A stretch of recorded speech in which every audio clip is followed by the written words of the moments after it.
1947 کے وقت میں جب ہند و پاک کی تقسیم ہو رہی تھی اس وقت کے حالات بھی بڑے سنگین تھے۔ اس وقت ہندوستان کے اکثر علاقے قبرستان میں تبدیل ہو چکے تھے، ہزاروں لاکھوں لوگوں کو قتل کیا گیا، جو ہے وہ مائیں الگ تھی، ان کے بیٹے الگ تھے، باپ کہیں تھا اور پھر اس کا بچہ کہیں اور تھا، بیوی کہیں اور تھی، شوہر کہیں اور تھا۔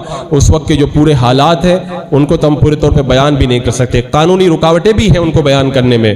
بس میں خالی اتنا کہوں گا، ان مشکل حالات میں جب لاکھوں لوگ ہجرت کر کے یہاں سے جا رہے تھے، حضور سرکار مفتی اعظم ہند شہزادہ اعلیٰ حضرت حضور مفتی اعظم مصطفیٰ رضا خان علی رحمت و رضوان نے فرمایا تھا، اے مسلمانوں تم کہاں بھاگ رہے ہو؟ یہ مسجدوں اور مزارات کو چھوڑ کے تم لوگ کہاں جا رہے ہو؟ تمہیں کہیں جانے کی ضرورت نہیں ہے۔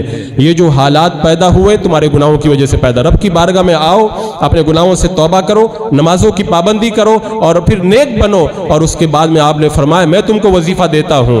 حضور مفتی اعظم ہند نے ان مشکل حالات میں روتی ہوئی آنکھوں کے ساتھ میں ایک وظیفہ لکھا تھا جو بے نظیر عمل کے نام سے مشہور ہے۔ وہ وظیفہ آپ نے لکھا، فرمایا یہ وظیفہ صبح و شام تم بھی پڑھو اور اس وظیفے کو لکھ کر اپنے گھروں میں بھی لگاؤ، اس وظیفے کو تعویذ بنا کے اپنے بچوں کے گلے میں لٹکاؤ۔ اس وظیفے میں آپ نے لکھا ہے، آپ نے خود فرمایا کہ ہماری جو دعائیں ہیں، فرمایا کلمات اللہ اقفال علینا، اللہ کے جو کلمات ہیں وہ ہمارے لیے تالے ہیں۔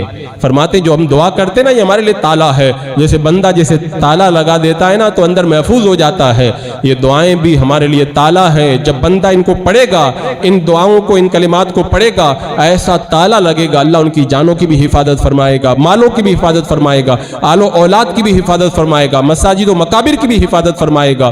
حضور سرکار مفتی اعظم ہند رحمت اللہ تعالیٰ علیہ نے ان مشکل حالات میں وظیفہ عطا فرمایا، اور ایسا نہیں کہ صرف زبانی وظیفہ دیا، آپ نے فرمایا کہیں جانے کی ضرورت نہیں ہے۔ سرکار مفتی اعظم ہند کا جو محلہ بریلی شریف کا سوداگران، پورا علاقہ غیر مسلموں کا علاقہ تھا، لیکن آپ پوری جوان مردی کے ساتھ میں پانچوں وقت مسجد میں جا کے نماز ادا کر۔ لوگوں نے کہا حضور جان کا خطرہ ہے، فرمایا کوئی خطرہ نہیں، ہم جائیں گے پانچوں وقت مسجد میں جا کے جماعت کے ساتھ نماز پڑھیں گے۔ آپ نے بتا دیا جو اللہ پہ بھروسہ کرتا ہے، رب نے فرما دیا نا کہ ینصرکم اللہ فلا غالب لکم، اللہ اگر تمہاری مدد کرے تو پھر کوئی تمہارے اوپر غالب نہیں آ سکتا ہے۔ تو سرکار مفتی اعظم ہند علی رحمت و رضوان نے ان مشکل اوقات میں روتی ہوئی آنکھوں کے ساتھ میں جو بے نظیر عمل کا وظیفہ ہمیں عطا فرمایا۔